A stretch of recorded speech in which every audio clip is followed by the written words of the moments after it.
Namaskar and Jai Hind to all. Myself, Dr. Vinod Meena, once again welcomes you in the online lecture series on the Swayam Prabha channel of IGNU. મિત્રો, last લેક્ચરમાં આપણે અર્થશાસ્ત્ર BECC 133માં નાણાંના પુરવઠા વિશે વાત કરેલી, તેનો અર્થ અને નાણાંના પુરવઠાના ઘટકો કમ્પોનન્ટ્સની ચર્ચા કરેલી. આજે આપણે નાણાંના પુરવઠાના અસર કરતા પરિબળો, કયા કયા ફેક્ટર્સથી નાણાંના પુરવઠામાં વધારો કે ઘટાડો થાય છે અથવા કરી શકાય છે, અને કયા કયા પરિબળો નાણાંના પુરવઠા પર અસર કરે છે, તેના વિશે આપણે ચર્ચા કરવાની છે. તો મિત્રો, આજે આપણે આ ઓનલાઈન સ્વયંપ્રભા ઇગ્નુના માધ્યમથી આ કાઉન્સેલિંગ સેશનમાં આપણે નાણાંના પુરવઠા અને તેના પર અસર કરતા પરિબળોની ચર્ચા કરીશું. તો આપણો ટોપિક છે આજે નાણાંના પુરવઠા પર અસર કરતા પરિબળો, factors affecting on the supply of money, જેનું ફોર્મેટ છે introduction, definition of supply of money, concept of supply of money, then factors affecting on supply of money, અને last but not least that is conclusion, એટલે કે પ્રસ્તાવના, નાણાંના પુરવઠાની વ્યાખ્યા, નાણાંના પુરવઠાના ખ્યાલો, નાણાંના પુરવઠા પર અસર કરતા પરિબળો અને સમીક્ષા. તો મિત્રો, પ્રસ્તાવનાના સંદર્ભમાં આપણે એવું સમજીશું કે મેં કહ્યું હતું તેમ, જે રીતે આપણા શરીરમાં વહેતું લોહી એનું પ્રમાણ જો આપણા શરીરમાં વધી કે ઘટી જાય તો અર્થતંત્રમાં એટલે આપણા શરીરમાં બ્લડ પ્રેશર વધી જાય, ઘટી જાય અને આપણું શરીર અસ્વસ્થ થાય. તે જ રીતે અર્થતંત્ર રૂપી શરીરમાં જો નાણાં રૂપી પ્રવાહ, એનો પુરવઠો વધી જાય અથવા તો ઘટી જાય તો બંને કિસ્સાઓમાં તે નુકસાન કરતા છે. માટે અહીંયા આપણે એ સમજવાની જરૂર છે કે અર્થશાસ્ત્રમાં નાણાંનો પુરવઠો તે ખૂબ જ મહત્વનો ખ્યાલ છે, અને એટલા જ માટે અર્થશાસ્ત્રમાં તમે નાણાંના પુરવઠાના ખ્યાલને સમજવો એ ખૂબ જ જરૂરી છે. નાણાંના પુરવઠા માટે આપણે એની વ્યાખ્યાઓને સમજીશું. તે પહેલાં વ્યાખ્યાઓ સમજ્યા પછી આપણે તેના કમ્પોનન્ટ્સ આપણે ભણી ચૂક્યા છીએ, તેના ટ્રેડિશનલ એપ્રોચ અને ખ્યાલ અને એની ચર્ચા કરીશું. અને પછી આપણે નાણાંના પુરવઠા વિશે એવો અભ્યાસ કરીશું કે નાણાંના પુરવઠાના સંદર્ભમાં કયા કયા પરિબળો નાણાંના પુરવઠાને અસર કરે છે. તો મિત્રો, સૌથી પહેલાં આપણે ચર્ચા કરીશું નાણાંના પુરવઠામાં એની વ્યાખ્યાથી. તો નાણાંના પુરવઠાની અલગ અલગ 4 વ્યાખ્યાઓ છે, જેમાંથી આપણે કોઈ પણ 2 વ્યાખ્યાઓ પણ લખો આપના અભ્યાસમાં, પ્રશ્નની ચર્ચામાં, તો પણ ઘણું છે. સૌથી પહેલા, supply of money is a part of total liquidity of the money in the economy. Milton ફ્રીડમેને એવું કીધું, રેડક્લિફ કમિટીએ, કે supply of money is the part of total liquidity of money in the economy. અર્થતંત્રના નાણાંનો પુરવઠો તે અર્થતંત્રની કુલ તરલતાનો એક હિસ્સો છે. હવે અહીંયા 2-3 કન્સેપ્ટ સમજવા બહુ જરૂરી છે. નંબર 1, તરલતા એટલે શું? What you mean by liquidity? Second is ચલણવેગ એટલે શું? What you mean by velocity of money? તો નાણું જે એક હાથથી બીજા હાથમાં ફરે તેને નાણાંનો ચલણવેગ કહેવાય. It is called a velocity of money. અને તરલતા એટલે કુલ સોદાઓની સંખ્યા અને નાણાંનો પુરવઠો કેટલો છે અર્થતંત્રમાં. જેમ કે એક 20 રૂપિયાની નોટ 5 વ્યક્તિઓના હાથમાં ફરીને મારી પાસે આવી, તો આપણે ચલણવેગ કેવી રીતે જાણી શકીએ અથવા તો કુલ તરલતા કેવી રીતે જાણી શકીએ? તો કે નાણાંનું મૂલ્ય એટલે કે 20 રૂપિયા ગુણ્યા કુલ સોદાઓની સંખ્યા, તો કુલ સોદાઓ થયા 20, તો 20, કુલ સોદાઓ થયા 5, તો 20 × 5 ઇઝ ઇક્વલ ટુ 100. તો જે 100 આપણને મળ્યું, જે આંક, તે કુલ તરલતા છે, જ્યારે 20 રૂપિયા એ તરલતાનો એક હિસ્સો છે. એટલે નાણાંનો પુરવઠો તે અર્થતંત્રની કુલ તરલતાનો એક હિસ્સો છે. So supply of money is a part of total liquidity of money in the economy. So supply of money is the part of total liquidity of money in the economy. તો અહીંયા એવો અર્થ થાય કે જેટલું નાણું ઝડપથી ફરે એટલો અર્થતંત્રમાં આર્થિક વ્યવહાર વધે.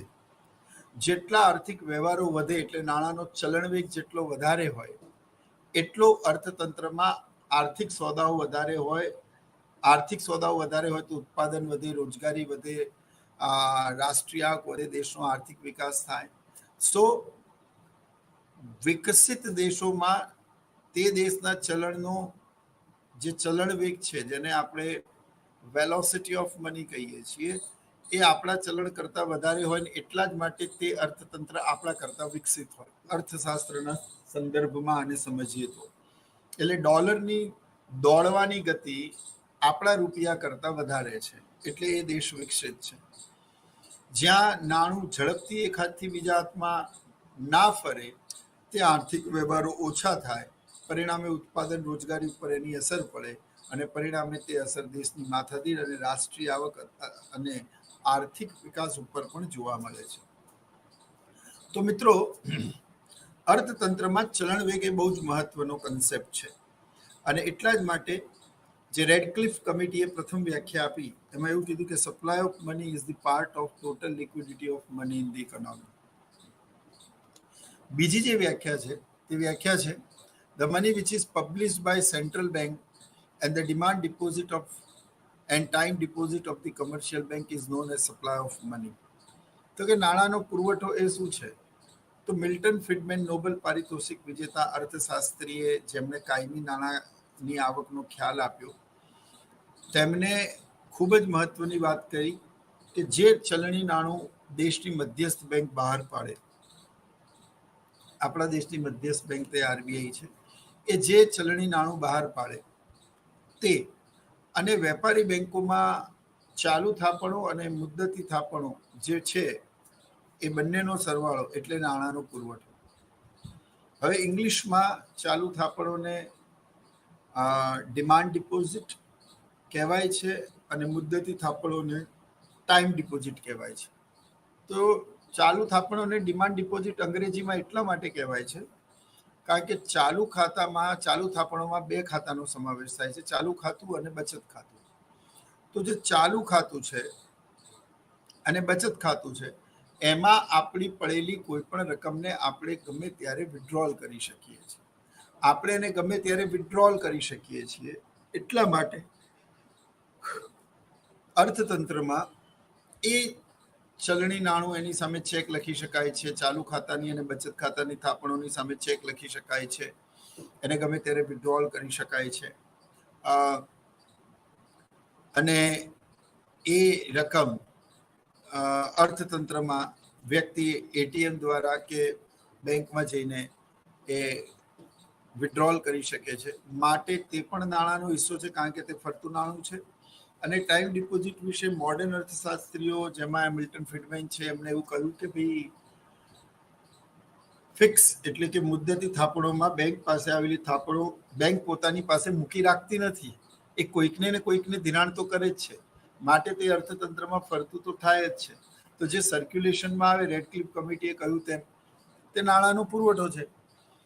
તો નાણાંની પુરવઠાની મિલ્ટન ફ્રીડમેને જે વ્યાખ્યા આપી કે નાણાંનો પુરવઠો એટલે દેશની મધ્યસ્થ બેંક દ્વારા બહાર પાડવામાં આવતું ચલણી નાણું અને વેપારી બેંકોની ચાલુ અને મુદ્દતી બંને થાપણો, એને દેશનો નાણાંનો પુરવઠો કહેવાય. તો supply of money means the money which is published by central bank and demand plus time deposit of the commercial bank. It is known as supply of money. ત્રીજી જે વ્યાખ્યા છે તે વ્યાખ્યા જનરલ એટલે કે કોમન વ્યાખ્યા છે. The total quantity of the money for the exchange of goods and services in the economy is known as supply of money. અર્થતંત્રમાં ચીજ વસ્તુઓ અને સેવાઓના વિનિમય માટે વપરાતો નાણાંનો કુલ જથ્થો એટલે નાણાંનો પુરવઠો. મિત્રો, તમે જાણો છો કે આપણે આપણા રોજિંદા જીવનમાં આપણી ઘણી બધી જરૂરિયાતો સંતોષવા માટે નાણાં દ્વારા વસ્તુઓનું વિનિમય કરતા હોઈએ છીએ. તો અર્થતંત્રમાં ચીજ વસ્તુઓની સેવાઓ માટે અને તેમના વિનિમય માટે નાણાંના જે જથ્થાનો ઉપયોગ થાય છે તેને નાણાંનો પુરવઠો કહેવામાં આવે છે. તો નાણાંનો પુરવઠો એ શું છે? તો કે નાણાંનો પુરવઠો તે અર્થતંત્રમાં ચીજ વસ્તુઓ અને સેવાઓના ખરીદ અને વેચાણ એટલે કે વિનિમય માટે વપરાતો નાણાંનો એક જથ્થો છે. So supply of money means the quantity of money which is used for the exchange of the goods and services in the economy. Last but not least, જે ચોથી વ્યાખ્યા છે તે સરળ છે. મોટાભાગના વિદ્યાર્થીઓ પરીક્ષામાં આ જ વ્યાખ્યાને લખતા હોય છે. that supply of money is equal to M1 plus M2 plus M3 plus M4.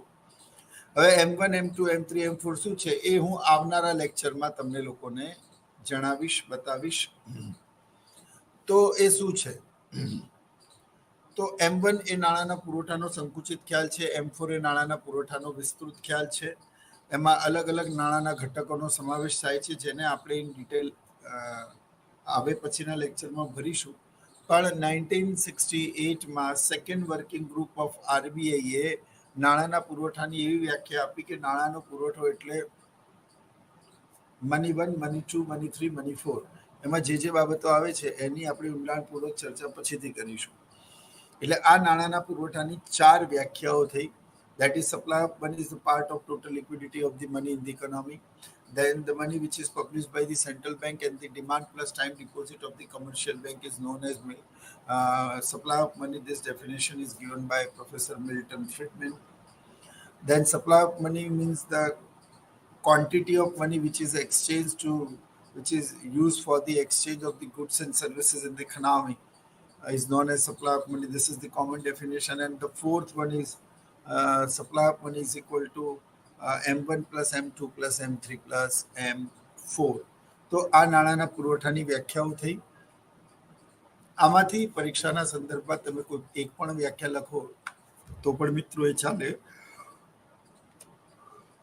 ત્યારબાદ આપણે કન્સેપ્ટ સમજીએ. તો નાણાંના પુરવઠાના 2 મહત્વના કન્સેપ્ટ છે, જેમાં એક પરંપરાગત કન્સેપ્ટ છે. આ મેં તમને ગયા લેક્ચરમાં બી કરેલું. અત્યારે આપણે એની ખૂબ જ ટૂંકમાં ચર્ચા કરીશું. પરંપરાગત એટલે કે જે ટ્રેડિશનલ અને ક્લાસિકલ અર્થશાસ્ત્રીઓ છે તેઓ એવું માનતા હતા કે સપ્લાય ઓફ મની એટલે કે આરબીઆઈ દ્વારા બહાર પાડવામાં આવતું ચલણી નાણું પ્લસ વેપારી બેંકોની ચાલુ થાપણો. એ લોકો મુદ્દતી થાપણોને નાણાંના પુરવઠામાં સમાવિષ્ટ કરતા નહોતા, કારણ કે તે લોકો એવું માનતા હતા કે જે મુદ્દતી થાપણો ફિક્સ ડિપોઝિટમાં પડી છે એની સામે ચેક લખી શકાતો નથી. મુદ્દતી થાપણો ને ગમે ત્યારે વિડ્રોલ કરી શકાતું નથી. એટીએમ દ્વારા એમાંથી પૈસા ઉપાડી શકાતા નથી. અને એટલા માટે જ ફિક્સ્ડ ડિપોઝિટ એમાં લિક્વિડિટી નથી, માટે તે સપ્લાય ઓફ મનીનો હિસ્સો નથી. કારણ કે શું કહેલું રેડક્લિફ કમિટીએ કે supply of money is the part of total liquidity of the money in the economy. તો જો અર્થતંત્રમાં લિક્વિડિટી જ ના હોય, રૂપિયા ફરતા જ ના હોય, તો પછી તેને સપ્લાય ઓફ મની ગણી શકાય નહીં. પરંતુ જે સેકન્ડ પાર્ટ છે, that is modern concept of the supply of money. તો જે આધુનિક અર્થશાસ્ત્રીઓ છે એવું દ્રઢપણે માનતા હતા કે ભાઈ જે ફિક્સ ડિપોઝિટ છે એ ફિક્સ્ડ ડિપોઝિટ બેંકમાં આવે છે તો બેંક એને કંઈ પોતાની પાસે મૂકી રાખતી નથી. બેંક એ કોઈકને ને કોઈકને ધિરાણ તો કરે જ છે. જ્યારે બેંક એ કોકને ને કોકને ધિરાણ કરે છે તો જે વ્યક્તિએ ધિરાણ લીધું એ પણ પોતાની પાસે પૈસા મૂકી રાખતો નથી. કારણ કે એ પૈસા મૂકી રાખે પછી 5 વર્ષ પછી જ્યારે એને પરત કરવું હોય તો વ્યાજ સહિત આપવું પડે. એને કોઈ પર્પઝથી લોન લીધી હોય તો એ એનું ઇન્વેસ્ટમેન્ટ ચોક્કસ કરશે. એ ક્યાંક ને ક્યાંક એને ખર્ચ તો કરશે જ. અને એટલા માટે જ નાણાંનો પુરવઠો એ શું છે? તો કે નાણાંનો પુરવઠો એ અર્થતંત્રની કુલ તરલતાનો એક હિસ્સો છે. હવે જેટલું ખર્ચ વધશે, જેટલી તરલતા વધશે, એટલો નાણાંનો પુરવઠો પણ વધશે. તો મોડર્ન કન્સેપ્ટ એવું માનતા હતા આધુનિક અર્થશાસ્ત્રી કે મુદ્દતી થાપણો પણ નાણાંના પુરવઠાનો હિસ્સો છે. એટલે જ મિલ્ટન ફ્રીડમેને જે વ્યાખ્યા આપી હવે અહીંયા આવે કે નાણાંનો પુરવઠો એટલે મધ્યસ્થ બેંક દ્વારા બહાર પાડવામાં આવતું ચલણી નાણું પ્લસ વેપારી બેંકોની ચાલુ અને મુદ્દતી થાપણો. ચાલુ એટલે કે ચાલુ ખાતામાં અને બચત ખાતામાં પડેલી રકમ, અને મુદ્દતી થાપણો એટલે ફિક્સ્ડ ડિપોઝિટ. એટલે અહીંયા આધુનિક અર્થશાસ્ત્રીઓ પરંપરાગત અર્થશાસ્ત્રીઓ અને ક્લાસિકલ ઇકોનોમિસ્ટ સાથે આ સંદર્ભમાં સહેમત નહોતા. તેમના મતે ફિક્સ ડિપોઝિટમાં મૂકેલા રૂપિયા પણ નાણાંનો પુરવઠાનો જ એક હિસ્સો છે. કારણ કે બેંકનું કામ જ સમાજમાં ફાજલ પડેલી બચતો નીચા વ્યાજે સ્વીકારી જરૂરિયાતમંદ લોકોને ઊંચા વ્યાજે ધિરાણ કરતી નાણાકીય સંસ્થા જ બેંક છે. એટલે બેંકનું તો અલ્ટિમેટ કામ જ એ છે કે ભાઈ અર્થતંત્રની અંદર ફાજલ પડેલા રૂપિયાઓ નીચી કિંમતે સ્વીકારવાનું અને જરૂરિયાતમંદ લોકોને, જેમ કે તમે અર્થતંત્રની અંદર તમે 10 લાખ રૂપિયા મૂક્યા અને એ 10 લાખ રૂપિયા માની લો કે તમે અર્થતંત્રમાં બેંક તમને 4 કે 5% વ્યાજ આપે છે, તો બેંક તમને 4 કે 5% વ્યાજ આપે છે, પરંતુ સામે કોઈ વ્યક્તિ જ્યારે કાર લોન, હોમ લોન કે બીજા કોઈ પર્સનલ લોન લેવા માટે આવે છે તો બેંક એને 8 થી 10% વ્યાજ આપે છે. આ બંને વચ્ચેનું ડિસ્ટન્સ, આ બંને વચ્ચેનો ડિફરન્સ તે બેંકનો નફો બને છે. એટલે બેંક કોઈ સેવા કરતી સંસ્થા તો છે નહીં, એ પ્રોફેશનલ પ્રોફિટ ઓરિએન્ટેડ ઇન્સ્ટિટ્યૂટ છે.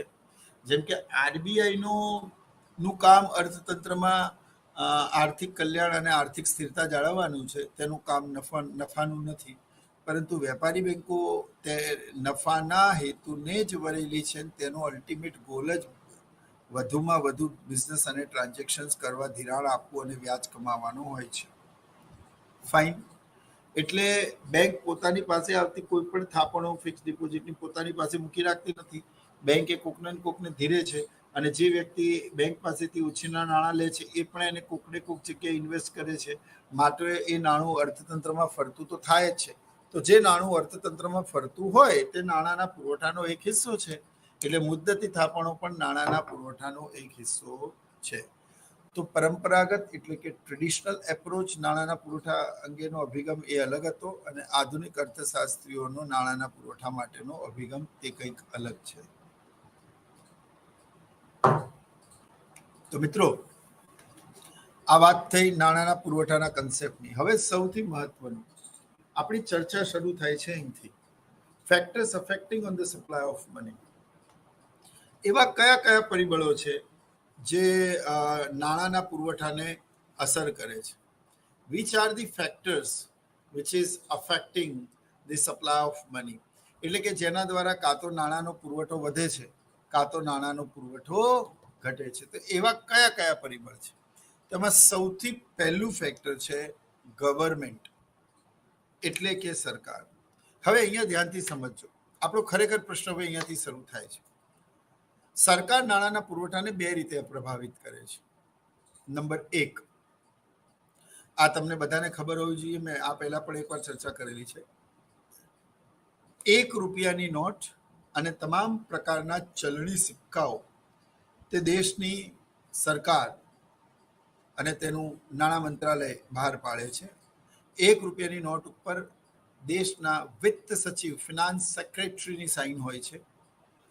એટલે 1 રૂપિયાની નોટ અને તમામ પ્રકારના સિક્કાઓ, હવે તો 2ના, 5ના, 10ના ઇવન અને 20ના સિક્કાઓ બહાર છે, ચલણમાં છે. ઉપરાંત હજી બી વધારે પડતા સિક્કા તે આપણા દેશની મધ્યસ્થ બેંક બહાર પાડવાનું વિચારી રહી છે. તો 1 રૂપિયાની નોટ અને ચલણી સિક્કાઓ જ્યારે જ્યારે પણ સરકાર બહાર પાડે ત્યારે દેશમાં નાણાંનો પુરવઠો વધે છે.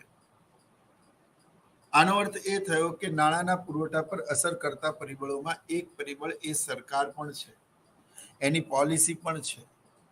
અને એટલા જ માટે નાણાંના પુરવઠા પર અસર કરતા પરિબળોમાં સરકાર સૌથી મોખરે છે. તો સરકાર પણ દેશની અંદર જ્યારે જ્યારે પણ ચલણી નાણું બહાર પાડે છે ત્યારે ત્યારે દેશમાં નાણાંનો પુરવઠો વધે છે મિત્રો. ફાઇન. બીજું છે સરકાર બીજી કઈ રીતે અસર કરે છે. તો મેં કહ્યું કે દરેક મુદ્દામાં 2 પોઈન્ટ હશે, અ અને બ કરીને સમજાવવાનું. Government will affect the supply of money in 2 ways.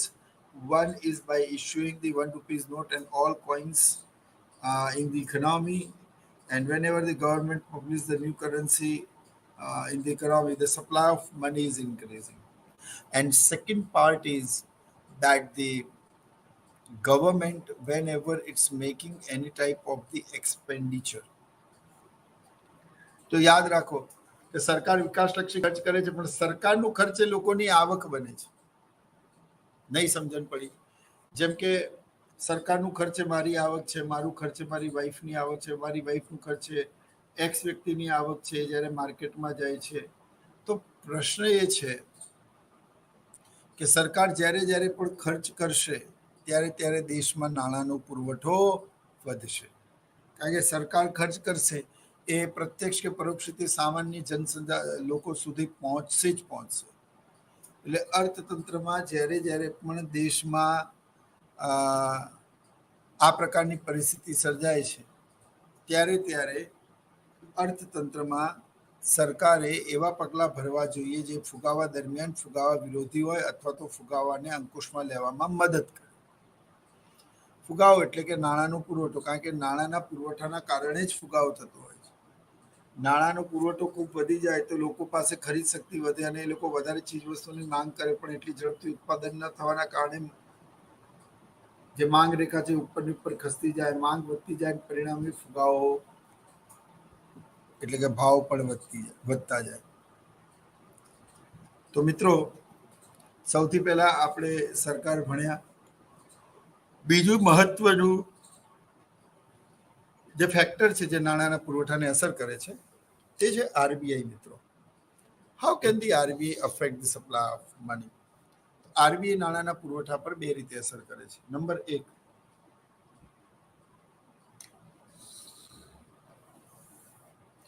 ₹2 લઈને ઉચ્ચતર મૂલ્યની તમામ ચલણી નોટો, હાલમાં 2000 રૂપિયાની, અર્થશાસ્ત્રના ઘણા પુસ્તકો મેં લખ્યા. તો એમાં એક વખત કોટ કરવાનું હતું ત્યારે મેં એવું કીધું કે અર્થતંત્રમાં ₹2 લઈને ઉચ્ચતર મૂલ્યનું કાગદી નાણું દેશની મધ્યસ્થ બેંક બહાર પાડે છે. તો કોઈકે મને પૂછ્યું કે સર તમે સીધું દેટ વોઝ ટાઈમ ₹1000 નોટ ચાલતી હતી, 2000 એટલે ડિમોનેટાઇઝેશન થયાના પહેલાની વાત છે. તો કીધું કે સર તમે સીધું એવું કહી દેતા નહીં કે ₹2 લઈને 1000 સુધી. મેં કીધું એટલા માટે ન કહેવાય કારણ કે આગળ જતા સમય જતા માનો સરકાર નવી ચલણી નોટો છાપે અને એનું મૂલ્ય જો 1000ની ચલણી નોટ કરતાં વધારે હોય તો આ પુસ્તકમાં જે લખાઈ ગયું એ મારું સ્ટેટમેન્ટ ખોટું પડે. એટલા માટે અર્થતંત્રમાં આપણે એવું જ સ્ટેટમેન્ટ આપવાનું કે જે ખોટું ન પડે. એટલે અને બન્યું પણ એવું કે ₹2000ની નોટ આવી, પરંતુ એ લખાણ આજે પણ એઝ ઇટ ઇઝ છે કે ₹2 લઈને ઉચ્ચતર મૂલ્યનું કાગદી નાણું, પછી 2000ની નોટ બહાર પાડે, 5000ની પાડે, 10000ની પાડે. આપણું સ્ટેટમેન્ટ ખોટું ના થાય, because once it is return in two book તો એ એઝ ઇટ ઇઝ જ રહેવાનું છે. બરાબર છે? તો અર્થતંત્રમાં મધ્યસ્થ બેંક સરકારને 2 રીતે અસર કરે છે. Number 1, by issuing the currency. તો ₹2 લઈને ઉચ્ચતર મૂલ્યનું નાણું તે આરબીઆઈ ઇસ્યુ કરે છે. હા, સરકારને એવી છૂટ ચોક્કસ આપે છે કે તમારે કયા શેપમાં જોઈએ, કયા વેલ્યુની કરન્સી નોટ જોઈએ. જેમ કે કોઈ કે 500ની નોટ જોઈએ, કોઈ કે 100 જોઈએ, કોઈ કે 2000. તો એ વ્યવસ્થા આરબીઆઈ કરી શકે. પરંતુ જ્યાં સુધી સરકાર આરબીઆઈમાં 200 કરોડ રૂપિયા ડિપોઝિટ પેટે ના જમા કરાવે ત્યાં સુધી આરબીઆઈ ચલણી નોટો છાપીને આપતી નથી. ભારતમાં ન્યૂનતમ અનામત પદ્ધતિના આધારે દેશની અંદર ચલણી નાણું બહાર પાડવામાં આવે છે. જો કે વિશ્વના બીજા બધા દેશોમાં આ મેથડ એ ડિફરન્ટ અલગ છે.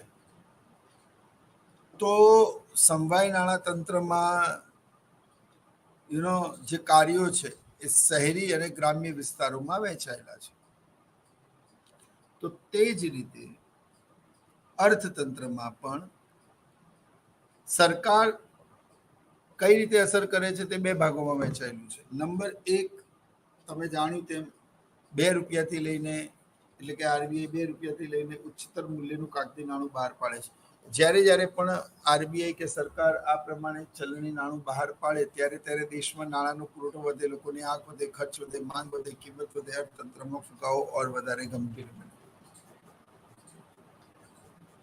પછી ફુગાવો વધવાની એક ચોક્કસ સીમા હોય, ત્યાર પછી ડાઉનફોલ શરૂ થાય અને કોન્ટ્રેક્શન સુધી પહોંચે. અને મંદીમાં જ્યારે અર્થતંત્ર સપડાય ત્યારે તેને મંદીથી બહાર લાવવા માટે તમામ પ્રકારના સરકારી અફસરો કામે લાગે અને પછી એમાંથી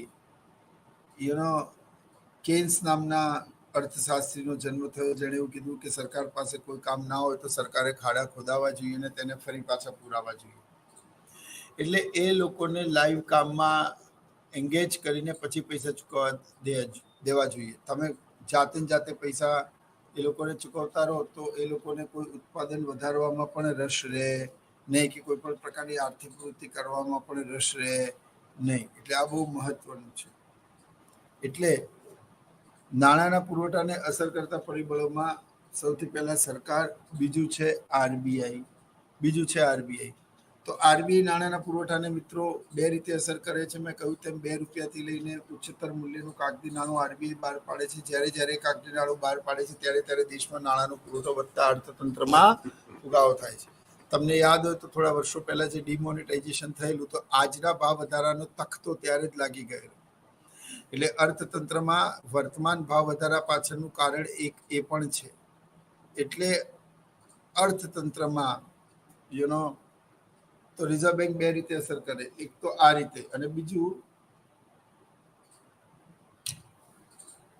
મિત્રો આરબીઆઈની નાણાકીય નીતિ હોય તો એ પહેલા નાણાકીય નીતિ સમજી લો. નાણાંના પુરવઠામાં વધારો કે ઘટાડો કરવાની મધ્યસ્થ બેંકની નીતિને નાણાકીય નીતિ કહેવાય. અથવા નાણાકીય નીતિ એક સાધન છે જેનો હેતુ દેશમાં આર્થિક વિકાસ કરવો, રોજગારીની તકોમાં વધારો કરવો અને હુંડિયામણ દરની સ્થિરતા જાળવવાનો છે. અથવા એને આવું કહી શકાય કે નાણાંનો પુરવઠો એટલે વ્યાજ દર અને નાણાંના પુરવઠા પર અંકુશ અને નિયમન, એટલે કે નાણાંનો પુરવઠો. તો મિત્રો એમાં રિઝર્વ બેંક નાણાંના પુરવઠાને એક તો ચલણી નાણું બહાર પાડીને, બીજું નાણાકીય નીતિ દ્વારા. તો નાણાકીય નીતિમાં 2 સાધનો છે, ક્વોન્ટિટેટિવ અને ક્વોલિટેટિવ. ક્વોન્ટિટેટિવ ટૂલ્સમાં bank rate, CRR, open market policy, SLR નો સમાવેશ થાય છે. જ્યારે એટલે આ બધા પરિબળોનો સમાવેશ થાય છે. હવે બીજી વ્યાખ્યા જો જોઈએ તો એવું કહી શકાય કે monetary policy is about to control the rate of interest and supply of money in the economy.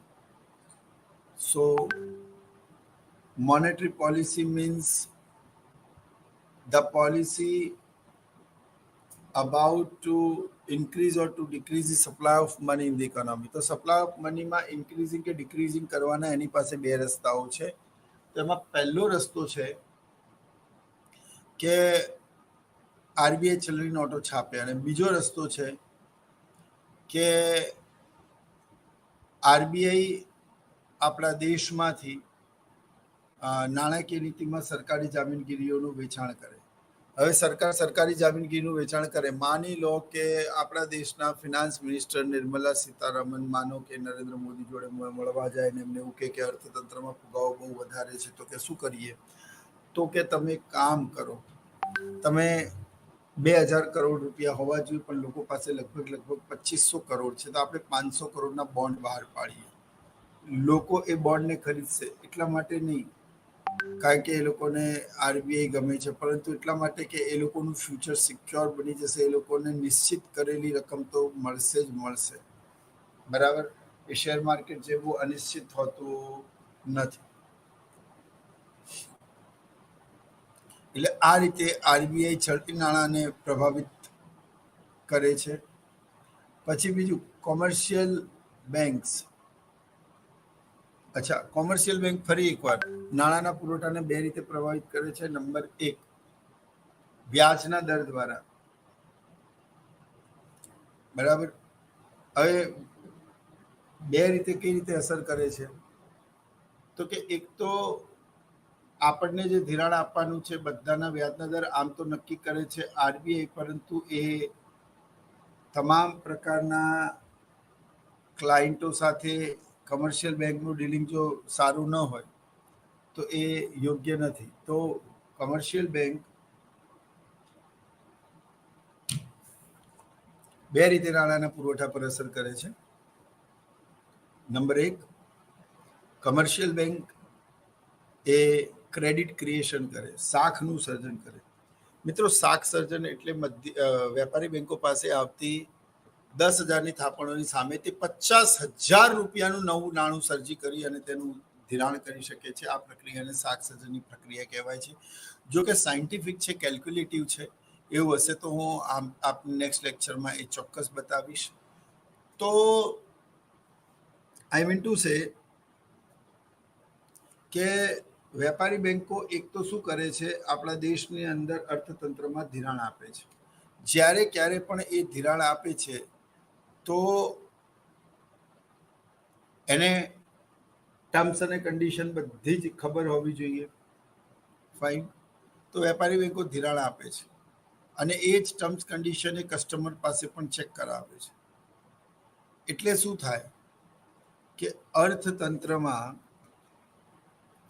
Commercial bank એક તો ધિરાણ આપે, જ્યારે પણ એ ધિરાણ આપે, પાતળી હવામાંથી નવી શાખનું સર્જન કરે અને ધિરાણ જેમ જેમ વધતું જાય તેમ અર્થતંત્રમાં સોદાઓની સંખ્યા વધતી જાય, નાણાંનો ચલણ વેગ પણ વધતો જાય મિત્રો. બરાબર. એટલે વેપારી બેંકો બે રીતે પ્રભાવિત કરે. એક તો 2 રૂપિયાથી લઈને 8 રૂપિયા સુધીની તમામ જે છે મુદ્દાઓ એ બધા જ યાદ કરવા પડશે. તો કોમર્શિયલ બેંક બીજી કઈ રીતે અસર કરે છે નાણાંના પુરવઠાને?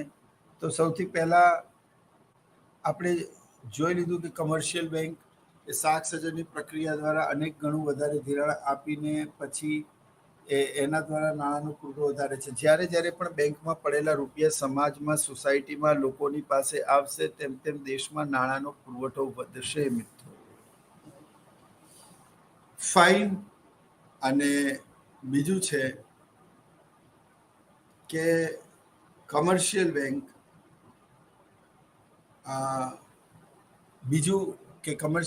એક તો ચલણી નાણું બહાર પાડે છે, એ રીતે એ ધિરાણ આપીને નાણાંનો પુરવઠો વધારવાના પ્રયાસો કરે છે.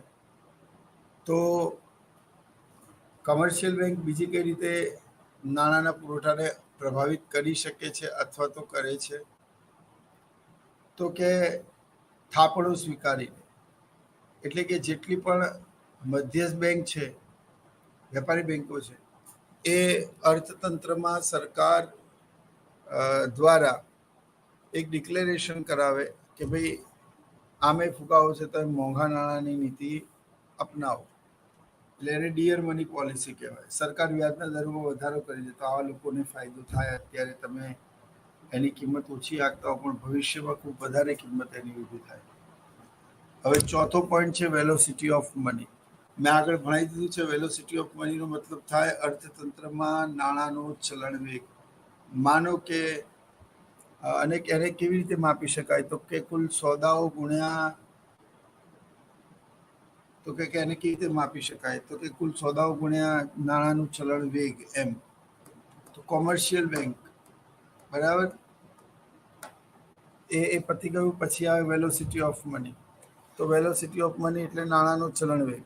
જો નાણાંનો ચલણ વેગ વધે તો નાણાંનો પુરવઠો પણ વધે. જો નાણાંનો ચલણ વેગ ઘટે તો નાણાંનો પુરવઠો પણ ઘટે. હવે કયા પરિબળો નાણાંના ચલણ વેગ પર અસર કરે એની પણ એકવાર ચર્ચા કરી લઈએ. તો સૌથી પહેલા આવકનો સમયગાળો. જો મિત્રો આપણે ત્યાં 18 વર્ષ પછી નોકરી લાગે અને પછી એ કમાય અને પછી એ આઈ મીન ટુ સે પોતાના અલગ ગૃહસ્થ જીવનને શરૂ કરવાની જવાબદારી નિભાવે. પરંતુ મિત્રો વેલોસિટી ઓફ મનીમાં એક હાથથી બીજા હાથમાં નાણું જે ફરે તેને નાણાંનું ચલણ વેગ અથવા ઇંગ્લિશમાં તેને વેલોસિટી ઓફ મની કહેવામાં આવે છે. તો આપણા દેશના ચલણનું મૂલ્ય બીજા દેશોના ચલણના મૂલ્ય કરતા બહુ જ, આપણા ચલણનું મૂલ્ય બીજા દેશોના ચલણ, ખાસ કરીને એશિયન દેશોમાં સારી એવી કન્ડિશનમાં છે, બરાબર. બટ વેલોસિટી ઓફ મનીમાં, અર્થતંત્રમાં આવકનો સમયગાળો, જો આવક બહુ જ લાંબા ગાળે 2 મહિના 3 મહિના 6 મહિના વર્ષે મળતી હોય તો નાણાંનું ચલણ બહુ ઓછો હોય. પણ જો દર મહિને મળતા હોય ને તો વ્યક્તિ દર મહિનેનું એને પ્લાનિંગ કરી જ લીધું હોય, બરાબર. એટલે વેલોસિટીમાં નાણાંનો ચલણ વધે તો વેલોસિટી પણ વધે, અને વેલોસિટી વધે તો દેશનો નાણાંનો પુરવઠો વધે. આમ નાણાંનો પુરવઠા અને વેલોસિટી વચ્ચે, એટલે નાણાંના ચલણ વેગ વચ્ચે સીધો સંબંધ જોવા મળે છે. ફાઇન. બહુ જ ઇઝી છે. રેટ ઓફ ઇન્ટરેસ્ટ, બરાબર. તો રેટ ઓફ ઇન્ટરેસ્ટ કઈ રીતે? તો કે બેંક જ્યારે પોતાના વ્યાજનો દર વધારે ત્યારે વધારે લોકો બેંકમાં થાપણો મૂકે, તો બેંક પાસે જેટલી પણ કેશ આવે, અર્થતંત્રમાં એટલો નાણાંનો પુરવઠો ઘટી જાય. નાણાંનો પુરવઠો ઘટે તો ખર્ચ ઘટે, માંગ ઘટે, કિંમત ઘટે, ફુગાવો અંકુશમાં આવે. એટલે જો અર્થતંત્રમાં તમારે ડોમિનેટ કરવું છે તો પછી રેટ ઓફ ઇન્ટરેસ્ટ, બરાબર. તો રેટ ઓફ ઇન્ટરેસ્ટમાં તમારે ઘટાડો કરવો પડશે. નાણાંનો પુરવઠો ઘટવાની સાથે જ, બરાબર, અર્થતંત્રમાં ચીજ વસ્તુઓ અને સેવાઓની ખરીદી વધી જાય છે. ચીજ વસ્તુઓ અને સેવાઓની ખરીદી વધે છે મિત્રો, તો અર્થતંત્રમાં નાણાંનો પુરવઠો પણ વધે છે. ફાઇન. એટલે આ જે થઈ એ વાત રેટ ઓફ ઇન્ટરેસ્ટની થઈ. તો કે વ્યાજનો દર વધે તો નાણાંનો પુરવઠો ઘટે, તો વ્યાજના દર અને નાણાંના પુરવઠા વચ્ચે વ્યસ્ત સંબંધ છે. વ્યાજનો દર વધે તો નાણાંનો પુરવઠો પણ વધે, વ્યાજનો દર ઘટે તો નાણાંનો પુરવઠો પણ ઘટે. આમ રેટ ઓફ ઇન્ટરેસ્ટ પણ વ્યાજના દર પર અસર કરે છે. ફાઇન. હવે પછીનો મુદ્દો છે તે ફોરેન એક્સચેન્જ સરપ્લસ ઓર ટ્રાન્ઝેક્શન્સ. તો મિત્રો, ભારત પાસે વધારે ફોરેન કરન્સી હોય, ભારત પાસે વધારે હુંડિયામણ હોય, ભારત પાસે ગોલ્ડ અને ગવર્મેન્ટ સિક્યોરિટીની અપાર ક્ષમતા કરતાં વધારે એની પાસે રૂપિયા પડ્યા હોય, તો તે જલ્દી કોઈને બીજાને હા બોલશે નહીં. એ વેઇટ કરશે કે કોરોના જેવો કોઈ મહત્વનો કે કોઈક વાર્ષિક યુદ્ધ થઈ જાય અને એને પૈસાની જરૂર પડે ત્યારે તે તેને વિથડ્રોલ કરી શકે. એટલે રેટ ઓફ ઇન્ટરેસ્ટ તમે ભણી ગયા, વેલોસિટી ઓફ મની ભણી ગયા. પછી લખો foreign exchange surplus. What you mean by foreign exchange surplus? એ તમારી પાસે અમેરિકન ગોલ્ડ કેટલું છે, ડોલર કેટલું છે, ડ્રાય ફ્રૂટ્સ કેટલા છે, એ તમામ પ્રકારની જે બાબતો છે, તમે જેટલી પણ ખરીદી અને વેચાણ કરો છો તે બધાનો સમાવેશ આમાં થાય છે. તો ગોલ્ડ કેટલું છે, અમેરિકન ડોલર કેટલા છે, જો એ વધારે હશે તો નવા નાણાં છાપવા નહીં પડે, જો એ ઓછા હશે તો નવા નાણાં છાપવા પડશે. ક્રાઇસિસને દૂર કરવા માટે ડેફિસિટ ફિનાન્સ કરવું પડશે, ત્યારે નાણાંનો પુરવઠો વધી જશે. એટલે ફોરેન એક્સચેન્જ સરપ્લસ તમારી પાસે કેટલી છે, એક્સપોર્ટ અને ઇમ્પોર્ટમાં ઇન્ટરનેશનલ માર્કેટથી તમે જે કંઈ પણ પૈસા કમાયા એ તમારી સરપ્લસ છે. તો જો સરપ્લસ વધારે હોય મિત્રો તો આપણે ઓછા નાણાંની જરૂર પડે, અને સરપ્લસ ઓછું હોય તો આપણે વધારે નાણાંની જરૂર પડે છે. પછી છે ફોરેન એડ. તો આ પણ નાણાંના પુરવઠાને 2 રીતે પ્રભાવિત કરે છે. નંબર 1, જો તમે કોકને આપો તો તમારા દેશમાંથી નાણાંનો પુરવઠો ઘટે, પણ તમે કોઈક પાસેથી લો તો તમારા દેશમાં નાણાંનો પુરવઠો વધે. હવે આ બહુ જ સિમ્પલ છે.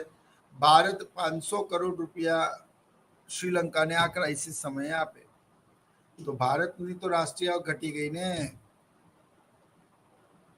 બરાબર. જ્યારે ભારતે શ્રીલંકાને આપ્યું, પણ માની લો કે રશિયાએ ભારતને આપ્યું, તો આપણને એમને આર્થિક મદદ કરી, એના ઉપર એ વ્યાજ ચોક્કસ લેશે, પણ આ રૂપિયા જે રશિયાએ આપ્યા છે એ વ્યાજ સહિત પરત પણ બી તો કરવા પડશે ને. મેં આપ્યું છે બાંગ્લાદેશને કે પાકિસ્તાનને કે શ્રીલંકાને, તો એ રૂપિયા તો વ્યાજ સહિત મારી પાસે પાછા આવશે. તો મિત્રો, જે ફોરેન એડ છે એ પણ બહુ જ મહત્વનું છે. એટલે કે એના સર્ટિફિકેશન વગર તમે વિદેશમાં જઈ શકશો નહીં. તો ફોરેન એડ જો કોઈ બીજો દેશ, આપણા દેશમાં 2000 કરોડ રૂપિયા હોય, અમેરિકા બીજા 300 કરોડ રૂપિયા આપે, તો આપણા દેશમાં નાણાંનો પુરવઠો 2300 કરોડ થાય, તો દેશમાં નાણાંનો પુરવઠો વધે. જો આપણે કોઈ દેશને આર્થિક મદદ કરીએ તો આપણા અર્થતંત્રમાંથી એટલા રૂપિયા માઇનસ થાય, તો આપણા દેશમાં નાણાંનો પુરવઠો ઘટે છે. તો નાણાંનો પુરવઠો એ ઘટવાનું કારણ આપણા દેશની જે ફોરેન પોલિસી છે અને આપણા દેશ પાસે કેટલું વિદેશી નાણું રહી ગયું છે એ પણ મહત્વનું છે. તો મિત્રો, અર્થતંત્રમાં જ્યારે પણ આપણે હવે જો દેવું બે પ્રકારનું હોય છે, એક આંતરિક દેવું, એક બાહ્ય દેવું. બરાબર. જ્યારે સરકાર આંતરિક દેવું કરે ત્યારે દેશના નાગરિકો પાસેથી ઉછીના નાણાં મેળવે. બરાબર. અને જ્યારે સરકાર બાહ્ય દેવું કરે, બરાબર, તો બાહ્ય દેવામાં તમે અમેરિકા પાસેથી રૂપિયા લો તો તમારા દેશમાં નાણાંનો પુરવઠો વધે, પણ તમે કોઈક દેશને આપો તો તમારા દેશમાંથી નાણાંનો પુરવઠો ઘટે. તો ફોરેન એડ પણ બહુ જ મહત્વનું છે અર્થતંત્રમાં. હવે જો ફોરેન બિહેવિયર એટલે કે વ્યક્તિઓનું વ્યવહાર એ ક્યારે થાય, કેવી રીતે થાય, એ પણ મહત્વનું છે. હવે જો લોકો વધારે પડતા ભણેલા ગણેલા હોય, વધારે પડતા એ લોકો બેન્કિંગ વ્યવહારનો ઉપયોગ કરતા હોય, તો પછી અર્થતંત્રની અંદર નાણાંનો પુરવઠો વધશે. કેમ વધશે? કારણ કે અર્થતંત્રમાં વેપારી બેંકો વધારે ધિરાણ કરી શકશે, અને વધારે ધિરાણ જો કરી શકે તો અર્થતંત્રમાં નાણાંનો પુરવઠો વધશે. હવે નાણાંનો પુરવઠો અર્થતંત્રમાં વધે મિત્રો, તો શું થાય? તો અર્થતંત્ર ફુગાવા તરફ જાય. તો નાણાંનો પુરવઠો હ્યુમન બિહેવિયર દ્વારા પણ અસર પામે છે. હવે જે રીતે કે અલ્પવિકસિત દેશોમાં જ્યાં શિક્ષણ ઓછું હોય ત્યાં મોટાભાગના લોકો રોકડેથી વ્યવહાર કરતા હોય, અને પરિણામે તે લોકો કોઈ પણ બેંકનો આશ્રય ના લેતા હોય. જ્યારે બેંક ટ્રાન્ઝેક્શનમાં વચ્ચે ન આવે ત્યારે શું થાય કે નાણાંનો પુરવઠો એટલા માટે ન વધે કારણ કે બેંકો શાખ સર્જન કરી ન શકે. યાદ રાખો કે બેંકો પાસે આવતી 10,000ની થાપણો સામે બેંક 20,000ની નવી થાપણોનું સર્જન કરી શકે છે. પણ આવું ત્યારે જ બને કે જ્યારે બેંકો પાસે થાપણો આવે જ. જો લોકો બારોબાર કેશમાં વ્યવહાર કરે અને અર્થતંત્રમાં બજારમાં જઈને વ્યવહાર કરે, ઘરે અથવા તો આપણા રૂટીનમાં ના કરે, તો હ્યુમનનું આવું બિહેવિયર હોય તો એનાથી શું થાય કે બેંકો પાસે ધિરાણ ઘટે, બેંકો પાસે ક્રેડિટ ઘટે, તો અર્થતંત્રમાં ક્રેડિટ ઘટે, બરાબર, તો અર્થતંત્રમાં નાણાંનો પુરવઠો પણ ઓછો થાય. શું તમારા દેશમાં શિક્ષણનું પ્રમાણ શું છે? તમારા દેશના લોકોમાં કેટલી બેન્કિંગ હેબિટ ડેવલપ છે? તમારા દેશમાં બેન્કિંગ ફેસિલિટીઝ કેટલી છે? દર 1000 લોકોએ તમારા દેશમાં કેટલી બેંકો આવેલી છે? how it is the network of the banking sector is established in the nation. It is very, very important. You know what? તો આ પણ અર્થતંત્રમાં નાણાંના પુરવઠા પર અસર કરતા પરિબળોમાં મિત્રો આવે છે. તે પછી છે ડિમોનેટાઇઝેશન, જે 8 નવેમ્બર 2016માં ડિમોનેટાઇઝેશન આપણા દેશની સરકારે કર્યું. એવું નથી કે ડિમોનેટાઇઝેશન એ પહેલાં નથી થયું. હા, ડિમોનેટાઇઝેશન એ પહેલાં પણ થયું છે. આ ભારતમાં થયેલું સૌથી પહેલું ડિમોનેટાઇઝેશન હતું એવું પણ નહીં. અર્થતંત્રમાં જે ચલણી નાણું ચલણમાં હોય, પરંતુ સરકાર તેના બદલામાં કોઈક નવી ચલણી નોટો લોકો માટે ઉપલબ્ધ કરાવે અને તેને બેંક મારફતે લોકો સુધી પહોંચાડે, તો અર્થતંત્રમાં ડિમોનેટાઇઝેશન એટલે કે નાણાંનું વિમુદ્રીકરણ થયું છે. વિમુદ્રીકરણ, આનો અર્થ એવો થાય કે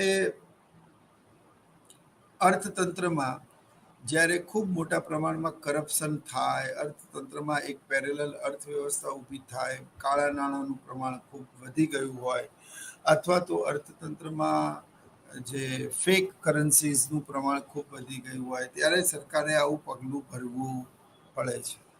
અને આવું આ પહેલાં પણ થયું છે કે આપણા દેશમાં જે 8 નવેમ્બરે છેલ્લે ડિમોનેટાઇઝેશન થયું, તેમાં શું પરિણામો અને શું પરિસ્થિતિઓ સર્જાઈ એ તમે જાણી શકો છો.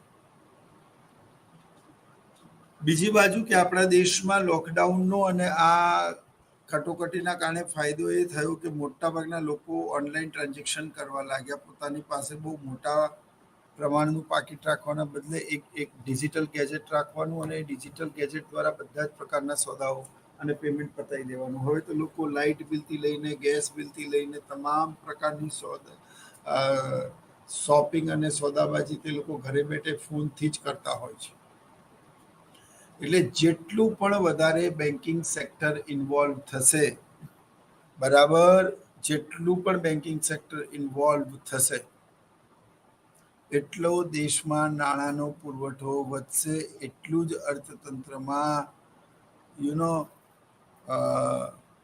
નાણાંનો પુરવઠો વધશે, આવક વધશે, ખર્ચ વધશે, માંગ વધશે, કિંમત વધશે અને ફુગાવો અંકુશમાં આવશે. પરંતુ સામે સામે આર્થિક વિકાસનો દર પણ ઝડપથી વધે છે. મિત્રો, તો ડિમોનેટાઇઝેશન સરકાર જ્યારે પણ નવી ચલણી નોટો બહાર પાડે, આમાં કાઉન્ટરફીટ કરન્સી જે હતું એનો પણ ઇસ્યુ થયેલો. ઘણા બધા વિવાદ હતા કે ભાઈ લોકોને હાલાકી થઈ, પ્રોબ્લેમ આવ્યા, પોતાના નાણાં હોવા છતાં પણ એ લોકો એમને ખર્ચી ના શકે.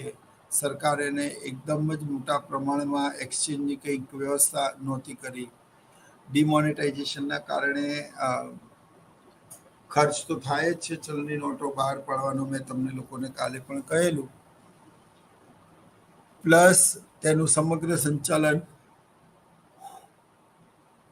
કરવું પડે છે. મિત્રો, તો મોરારજીભાઈ દેસાઈના સમયમાં પણ ડિમોનેટાઇઝેશન થયેલું અને અત્યારે પણ ડિમોનેટાઇઝેશન થયું છે. તો ડિમોનેટાઇઝેશન એ કરપ્શનથી અર્થતંત્રમાં કરપ્શનમાં ઘટાડો કરવો અને વિદેશી બેંકોમાં અને બીજા બધી જગ્યાએ લોકોએ જે પોતાના કાળા નાણાંનું ધન છુપાવી રાખ્યું છે, તો એકાએક જે એવું કહી દે કે ભાઈ આ ચલણી નોટો આજ પછીથી રદ્દી છે, પસ્તી છે અને આ ચલણી નોટો વોટ એ જમા કરાવી દેવાની સામે નવી કરન્સી તમને સરકાર તરફથી મળશે. પ્રશ્ન એવો થાય કે જે લોકોએ બ્લેક મની કે કાળું નાણું દ્વારા આ ચલણી નોટો પાછી આપે તો શું થાય? આરબીઆઈ પાસે તો બધો જ હિસાબ હોય, બધો જ ડેટા હોય. ફાઇન. તો ડિમોનેટાઇઝેશનમાં સરકારે કીધું કે આજથી 8 વાગ્યા પછી આ ચલણી નોટો બહાર નહીં પડે, તો ઓબ્વિયસલી બહાર પડી નહીં. ફાઇન. તો અર્થતંત્રમાં ડિમોનેટાઇઝેશન ની એક મર્યાદા મોટાભાગના અર્થશાસ્ત્રી એવું પણ કહે છે કે જો ચલણી નોટો બહાર જ પાડવી હતી તો જે જૂની નોટો હતી એને રદ કરતા ને એની જગ્યાએ એટલા જ મૂલ્યની નવી ચલણી નોટો બહાર પાડતા. પરંતુ તમે 2000 રૂપિયાની નોટ કેમ છાપી? ₹2000 નોટ એ ખૂબ જ સરળતાથી સંગ્રહ થઈ શકે છે. એટલે બહુ મોટા પાયાનું બ્લેક મની ઓછી જગ્યામાં, ક્યાંક લોકરમાં, ક્યાંક એવી જગ્યાએ છુપાઈ દઈ શકાય છે. કારણ કે ઓલમોસ્ટ 1000ની જગ્યાએ 2000ની નોટ એટલે ડબલ અમાઉન્ટ થઈ ગયું. અને એટલે જ તાજેતરમાં અત્યારે 2000ની નોટ ઓછી મળે છે, કારણ કે જેની પાસે છે બધા બ્લેક માર્કેટિંગ કરનારા લોકોએ અથવા ગેરકાયદેસર રીતે આવક કમાવતા મોટાભાગના વ્યક્તિઓએ એને છુપાવી દીધી છે, સંતાડી દીધી છે. અને એટલા જ માટે એકાએક ₹2000ની જે ચલણી નોટો છે બહાર પાડવામાં આવી, છતાં પણ તમે જો કે અત્યારે ચલણમાં દેખાતી નથી. તો ઉપરથી સરકારે ₹2000ની નોટ બહાર પાડીને તો બળતામાં ઘી ઉંબાનું કાર્ય કર્યું. આ તો વધારે તમે કર્યું, આનાથી તો વધારે સંગ્રહખોરી થશે, વધારે લોકો કાળું નાણું અને બ્લેક મની અને આ રીતના ટ્રાન્ઝેક્શન્સ કરશે. એટલે અર્થતંત્રમાં ડિમોનેટાઇઝેશન જ એકમાત્ર વિકલ્પ છે, એવું નહીં. નાણાંના પુરવઠા પર અસર કરતા પરિબળોમાં સરકાર બે રીતે ચલણી નાણું બહાર પાડીને ₹1ની નોટ અને તમામ પ્રકારના સિક્કાઓ, અને બીજું તેના જાહેર ખર્ચ દ્વારા.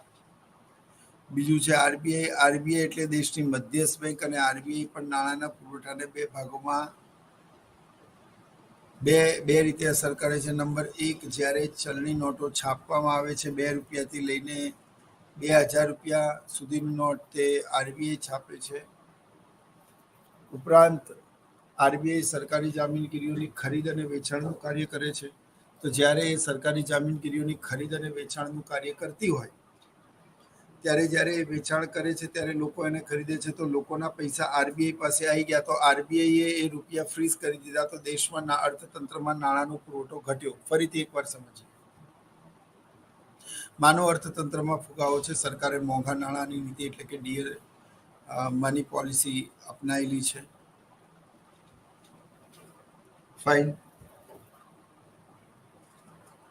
તો હવે અર્થતંત્રમાં સરકાર શું કરશે? તો સરકાર પોતાના નાણાકીય નીતિના એક મહત્વના સાધન બેંક રેટમાં વધારો કરશે. બેંક રેટમાં વધારો કરવાથી શું થાય? તો કે બેંક રેટમાં વધારો કરવાથી અર્થતંત્રમાં વ્યાજના દરો વધે. વ્યાજના દરો વધે તો કોઈ વ્યક્તિ નવું ઘર, નવું મકાન, નવી ગાડી કે બીજું કોઈ સાહસ કરતી પહેલા 2-4 વખત વિચારે. આનાથી દેશમાં નાણાંનો પુરવઠો ઘટે. જો ખૂબ સરળતાથી નીચા વ્યાજે રૂપિયા મળતા હોય તો લોકો ઝડપથી ઘણીવાર બિનજરૂરી પણ લોન મેળવી લે અને પરિણામે એને ગમે તે રીતે ખર્ચ કરે, તો અર્થતંત્રમાં નાણાંનો પુરવઠો વધતા ફુગાવો પણ થઈ શકે. ફાઇન. તો પછી અર્થતંત્ર પર અસર કરતા પરિબળોમાં government, RBI, commercial bank, velocity of money, rate of interest, foreign exchange surplus. Foreign exchange surplus. પછી છે ફોરેન એડ, એટલે કે જાહેર દેવું. તો બે પ્રકારનું હોય, આંતરિક દેવું, બાહ્ય દેવું. જ્યારે આપણા દેશની સરકાર આપણા દેશના નાગરિકો પાસેથી આપણા દેશના ચલણમાં ઉછીના નાણાં મેળવે. ધ્યાનથી સાંભળજો.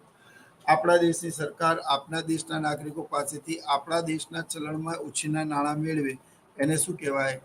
તો કે એને આંતરિક દેવું કહેવાય. તો કે બાહ્ય દેવું કોને કહેવાય? તો કે જ્યારે બાહ્ય દેવું એટલે કે જ્યારે આપણા દેશની સરકાર અન્ય કોઈ દેશના નાગરિક કે નાણાકીય સંસ્થા પાસેથી ઉછીના નાણાં મેળવે, તો તેને બાહ્ય દેવું કહેવાય. તો મિત્રો, આંતરિક દેવું ફુગા દરમિયાન જ્યારે નાણાંનો પુરવઠો ઘટાડવાનો હોય ત્યારે ફુગા દરમિયાન શું કરવાનું? તો કે અર્થતંત્રમાં સરકારી જામીનગીરીઓનું વેચાણ કરવાનું. તો કે એનાથી શું થાય? તો કે સરકારી જામીનગીરીનું વેચાણ કરો તો લોકો એને ખરીદે, તો લોકોના પૈસા કોની પાસે આવી ગયા? સરકાર પાસે. તો અર્થતંત્રમાં તો નાણાંનો પુરવઠો ઘટી ગયો ને મિત્રો. એટલે એ લોજિક જ તો પકડવાનું છે કે શું છે. પછી ફોરેન એક્સચેન્જ સરપ્લસ. તમારી પાસે જેટલું વધારે વિદેશી હુંડિયામણ હશે, તમારી પાસે જેટલું ગોલ્ડ હશે, તમારી પાસે જેટલી આર્થિક સદ્ધરતા હશે, એટલું તમારે વધારે પડતું ભેગું નહીં કરવું પડે અને વસ્તુ મેશઅપ નહીં થાય. તો ફોરેન એક્સચેન્જ સરપ્લસ એટલે કે વિદેશી મુદ્રા કે વિદેશી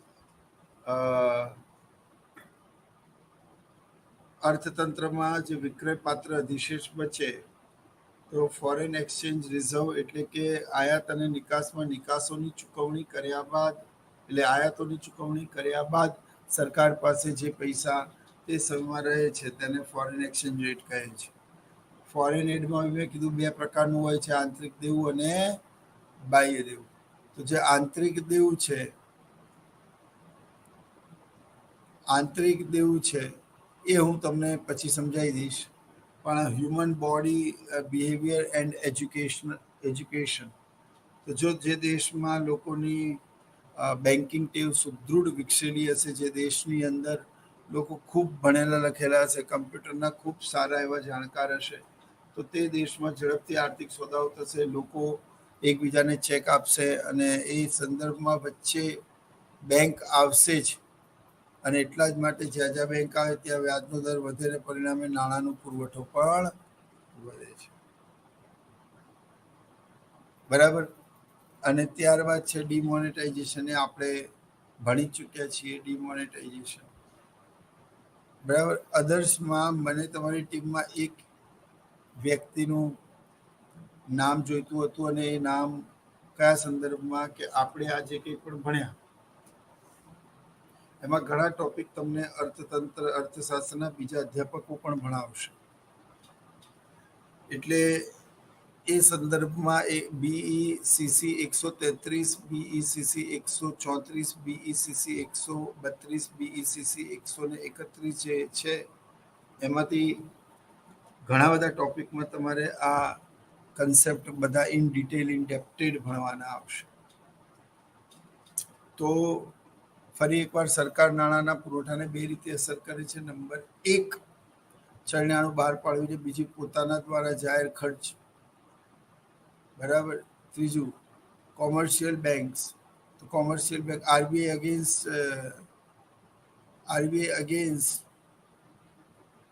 the reserve bank of India. બરાબર. તો એ પણ બે રીતે અસર કરે છે. એક, એ પણ ચલણી નાણું બહાર પાડે છે, ₹2 લઈને ઉચ્ચતર મૂલ્યનું નાણું. અને બીજું, જ્યારે પણ તે નાણાકીય નીતિ દ્વારા અર્થતંત્રમાં વ્યાજ દરમાં વધારો ઘટાડો કરે છે ત્યારે પણ નાણાંનો પુરવઠો અસર પામે છે. તે જ રીતે કોમર્શિયલ બેંક. તો કોમર્શિયલ બેંક પણ બે રીતે અસર કરે છે. એક તો એના શાખ સર્જન દ્વારા, જેટલું તે શાખ સર્જન વધારે કરશે તેટલું દેશની અંદર નાણાંનો પુરવઠો શું થશે મિત્રો? વધશે. એટલે એ બહુ જ મહત્વનું કાર્ય છે કે વેપારી બેંકો આ રીતે નાણાંના પુરવઠાને પ્રભાવિત કરે છે. બીજું, બેંકો જ્યારે પણ વિવિધ જાહેરાતો હેઠળ લોકો પાસેથી રૂપિયા ઉછીના મેળવી રહે છે, પછી એને પરત કરવાના પ્રશ્નો સર્જાય છે. Velocity of money. તો વેલોસિટી ઓફ મની એટલે કે નાણાંનો ચલણ વેગ. અને નાણાંનો ચલણ વેગ એટલે શું? કે એક હાથથી બીજા હાથમાં નાણું જે ફરે તેને નાણાંનો ચલણ વેગ કહેવામાં આવે છે. તો જેટલું ચલણ વેગ વધારે હશે એટલું અર્થતંત્રમાં નાણાંનો પુરવઠો પણ વધશે. એ જ રીતે ફોરેન એડ, આપણે કોઈને આપ્યા હોય પૈસા તો આપણા અર્થતંત્રમાંથી, રાષ્ટ્રીય આપવાથી એમાં ઘટાડો થાય. બરાબર. અને જો ના આપ્યા હોય તો કોઈ પ્રશ્ન નથી. ફાઇન. પછી રેટ ઓફ ઇન્ટરેસ્ટ.